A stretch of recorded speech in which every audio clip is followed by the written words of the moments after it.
ആറ്റുകാൽ പൊങ്കാലയ്ക്ക് ഇനി മണിക്കൂറുകൾ എണ്ണിയുള്ള കാത്തിരിപ്പിലാണ് ഭക്ത ലക്ഷങ്ങൾ. അതിനായിട്ടുള്ള ഒരുക്കങ്ങളെല്ലാം പൂർത്തിയായിട്ടുണ്ട്. നമ്മളോടൊപ്പം ഇവിടെ സംസാരിക്കാനായി മന്ത്രിമാർ തന്നെ നേരിട്ട് ചേരുകയാണ്. നമസ്കാരം സർ, ഏത് രീതിയിലാണ് ഒരുക്കങ്ങൾ അവസാന റൗണ്ട് ഞങ്ങളിപ്പോൾ വിലയിരുത്തിയപ്പോൾ കാലേകൂട്ടി ഞങ്ങൾ മുന്നൊരുക്കങ്ങൾ എടുത്ത തീരുമാനമെല്ലാം ഫലപ്രദമായി നടപ്പാക്കുന്ന രൂപത്തിലേക്ക് എല്ലാ ഡിപ്പാർട്ട്മെന്റുകളും ഒരുപോലെ യോജിച്ച് മുന്നോട്ട് വന്നിരിക്കുന്നു. ആവശ്യമായ പോലീസിനെ വിന്യസിച്ചു. 1000-ൽ പരം വനിതാ പോലീസ് തന്നെയുണ്ട്. പാർക്കിങ്ങിനുള്ള 32 സ്ഥലങ്ങൾ പ്രധാനമായി ഒരുക്കി കഴിഞ്ഞിരിക്കുന്നു. കുടിവെള്ളം ഉറപ്പാക്കാൻ വേണ്ടി 1500-ൽ പരം ടാപ്പുകൾ നമ്മൾ നേരത്തെ നിർദ്ദേശിച്ചിരുന്നു. എല്ലാവർക്കും ദർശനം ഉറപ്പാക്കണമെന്ന കാര്യമാണ് ഏറ്റവും പ്രാധാന്യത്തോടുകൂടി നിഷ്കർഷിച്ചിട്ടുള്ളത്. അത് കൃത്യമായി ചെയ്യുന്നതിന് വേണ്ടി എല്ലാ ഒരുക്കങ്ങളും പൂർത്തിയായി കഴിഞ്ഞു. എല്ലാ ഒരുക്കങ്ങളും പൂർത്തിയായിട്ടുണ്ട്.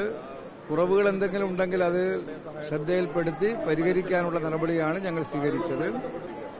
വേസ്റ്റുകൾ വലിച്ചെറിയുന്നത്, അതുപോലെ വരികൾ തെറ്റിക്കുന്നത്, ഇങ്ങനെയുള്ള തിരക്ക് കൂട്ടുന്നത്, അതിൽ നിന്നെല്ലാം ശ്രദ്ധാപൂർവം ജനങ്ങൾ പെരുമാറിയാൽ നല്ല നിലയിൽ നമുക്ക് ഈ ഉത്സവം പൊങ്കാലയും എല്ലാം നടത്തിയെടുക്കാൻ കഴിയും. എങ്ങനെയാണ് ഇത്തവണത്തെ പൊങ്കാലയുടെ മറ്റ് ഒരുക്കങ്ങൾ? തീർച്ചയായിട്ടും ഹരിത പൊങ്കാല എന്ന നിലയ്ക്കാണ് കോർപ്പറേഷൻ ആവശ്യം വേണ്ടുന്ന തയ്യാറെടുപ്പ് നടത്തിയിട്ടുള്ളത്. ഇപ്പോൾ ശുചീകരണ തൊഴിലാളികളെ വിന്യസിച്ചിട്ടുണ്ട്, വാഹനങ്ങൾ വിന്യസിച്ചിട്ടുണ്ട്. അപ്പോൾ പരമാവധി ശുചിത്വ മിഷന്റെ മറ്റ് സഹായത്തോടുകൂടി പരസ്യം നൽകിയിട്ടുണ്ട്.